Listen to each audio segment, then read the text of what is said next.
How's it going, people? In today's video we are going to be looking at a very popular bass that you may recognise from the likes of Rossi, Sidney Charles and most prominently Josh Baker. For this tutorial I will be referencing Sidney Charles's space bass. Our focus here will specifically be on that kind of bass sound, where we'll be diving into everything from the sound to the patterns to the audio effects. If you want to dive into this track recreation further, then what I'll be doing is I'll be leaving the full project down below. Let's get into it.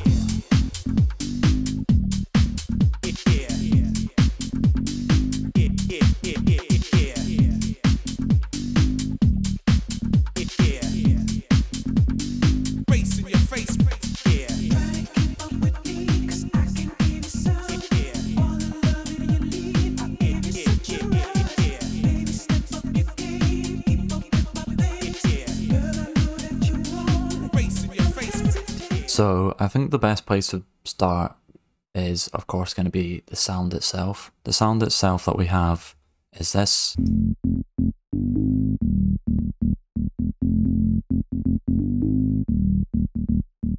Now, I'm going to be honest, there was a part of me that didn't want to do this video because I didn't want the sound to become rinsed, similar to kind of how the Korg M1 and CZ organs have been over the years. I personally believe there's greater value in encouraging you to go dig in certain places than to tell everyone who watches this video the exact same pack or sample I believe these basses to be from. I shouldn't tell. However, while I'm not going to be revealing the exact source, I'm also not going to be leaving you completely in the dark. So if I were to give you a good general starting point on where to begin your search, I have reason to believe that a lot of these sounds come from those kind of 90s sample libraries. Within those libraries, I'd be looking specifically at those bass one-shots, of which there's so many to choose. I'll just go to a quick example. Best Service, House Definition, you get these kind of bass one-shots.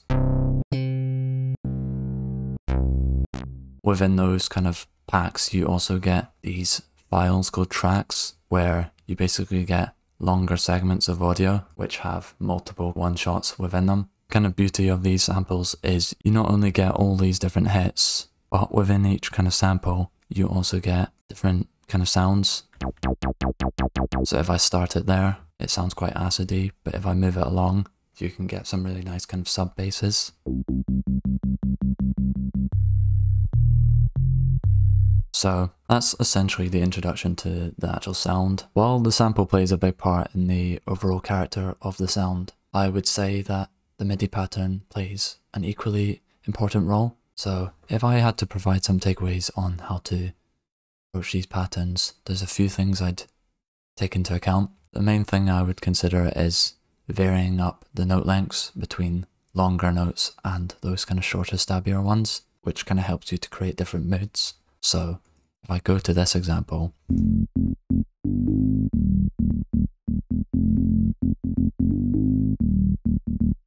this is kind of quite a simple version of what you can do when it comes to the patterns. We've got this one up here, which kind of shows it a bit better, but this time round I've kind of prioritized the longer notes further down and then the shorter ones further up.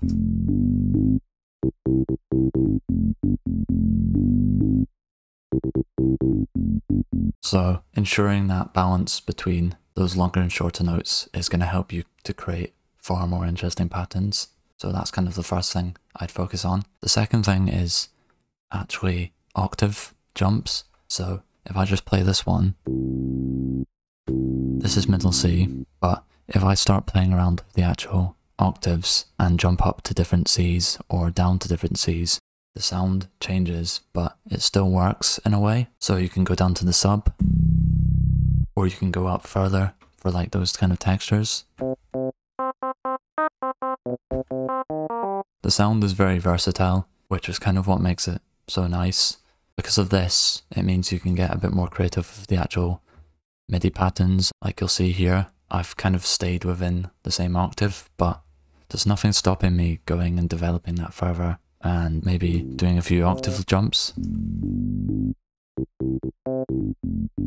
Just to really kind of add an element of surprise and really take advantage of the fact that sound works at multiple octaves, which isn't always the case. So those would be kind of my main takeaways when it comes to MIDI. And then when it comes to the actual notes, pick a scale and you can go as simple or as complicated as you want. I tend to find that the sound does a lot of work for you, and then it's just a case of making those tweaks and doing some of those things I've recommended. So that is essentially the MIDI patterns. The final part I'll talk about is obviously going to be the audio effects. Ultimately, the most important thing is going to be making sure that your source sound is solid from the off. I think with this sound in particular, you could get away with very minimal processing, and that's kind of what we've done here. So, quick rundown of the effects chain we've used. We've got EQ, just doing a tiny bit of low-end cleaning. We've got compressor, very subtle, but the main reason I'm using these is for that kind of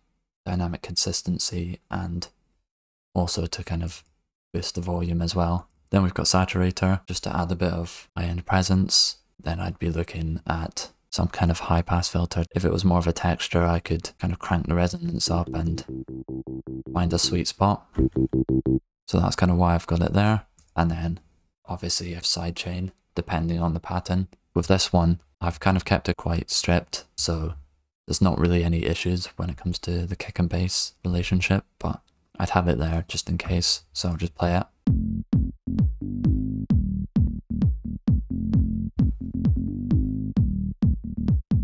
So these kind of effects are typically what I'd be looking at for bass. Of course, if you wanted to get more creative with other effects, then that is also an option you're going to have. So yeah guys, that is going to conclude this one.